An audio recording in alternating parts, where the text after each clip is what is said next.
ছোট্ট বন্ধুরা, তোমরা সবাই কেমন আছো? আশা করি তোমরা খুব ভালো আছো। তো আজকে দেখো রং নিয়ে একটু খেলা করা যাক।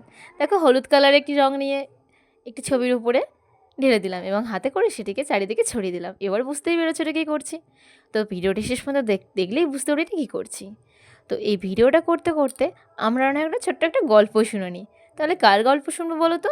গোপু সোনার। আজকে তো একটা গোপু সোনারই ড্রয়িং করছি। তো ছোট্ট একটা গল্প শুনে নেওয়া যাক তাহলে। তো তোমরা কে কে গল্প শুনতে ভালোবাসো অবশ্যই কিন্তু কমেন্ট করবে। তো শোনো তাহলে। গোপু সোনা কিন্তু খুব দুষ্টু ছিল। ছোটোবেলা থেকে তার দুষ্টুমি বুদ্ধি বিশাল ছিল, আর তার সব থেকে প্রিয় খাবার ছিল মাখন। আর সে মাখনটা খেতে ভালোবাসতো বন্ধুদের নিয়ে চুরি করে। তার ওটাই বেশি প্রিয় ছিল এবং আনন্দের ছিল। তো যশোদা মা যখন ওপরে হাঁড়ি শুদ্ধ মাখন ঝুলিয়ে রাখতো, তখনই গোপু সোনা কী করতো বলো তো? সবাইকে ডেকে নিয়ে আসতো, দিয়ে ওই হাঁড়িটা ফাটিয়ে দিয়ে সবাই বসে বসে যে যার মুখে নাকে চোখে মেখে বসে থাকতো আর খেত। মা যশোদা যেই আসতো সে দে দৌড়, কে তখন দেখে গোপু সোনাকে, তাই না? তো নিশ্চয়ই তোমরা এই গোপু সোনার গল্প অবশ্যই তোমরা শুনেছো এবং পড়েছো। সত্যিই খুব ভালো লাগে।